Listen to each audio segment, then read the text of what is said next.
Okay, so when they're cleaning up the backyard, they're getting all the debris out of here, as we talked about earlier in the prior video. We found this pile of stones and blocks, this one, and when you follow the pipe out from the house, which is the main water pipe leading in, it comes up and you can see it's pretty much unearthed.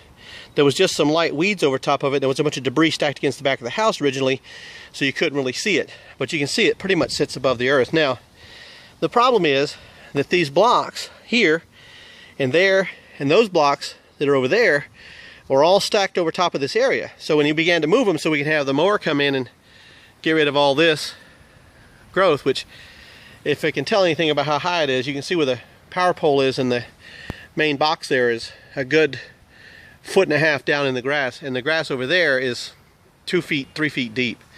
So anyway, when we unearthed that, we found out what was happening on this pipe was where it goes in. You can see they put this joint in right here, and the reason they did that was because if you notice the pipe coming out of the ground, the angle is sitting backwards.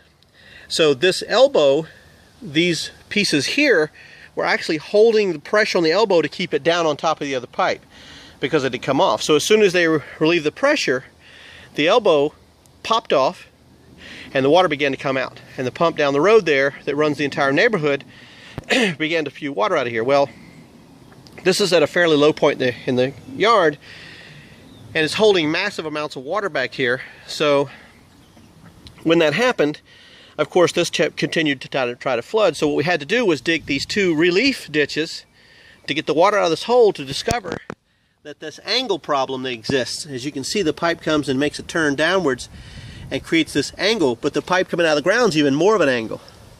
So what we did was we haven't fixed it permanently, but temporarily, we re-glued that elbow and put it back together so that it would hold long enough so we could restore the water back to the entire rest of the neighborhood, which is what we've done. But this has to have a fix, as you can see, and I'm going to try and back up in the water back here. You can see the angle at which the pipe comes and makes this turn, and this is the reason somebody put this flex in here, was instead of going in and taking this main pipe and digging it down to find the main pipe, straightening the pipe back up, putting the elbow, and trenching to put this back in the ground where it belongs, they simply just set it right on top of the ground. And of course, anybody back here mowing or anything else, or just walking around and trips over this, it's going to potentially break off at the house, or more likely break off at the ground, or this will definitely break, because this is simply put on there with compression joints.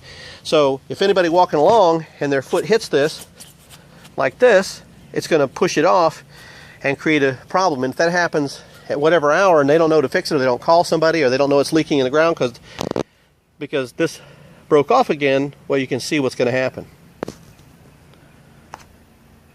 So that's going to have to be replaced. We're going to have to trench this, dig down, find the pipe, bring the pipe back up straight again where it belongs, which means it's probably been leaking. That's how it got over in the first place. It probably leaked, created around the ground around it, got mushy. The pressure from the pipe pushing against it pressed it over until it finally let go and the elbow came off. So that's the main water source for the home here, and it's going to have to be repaired.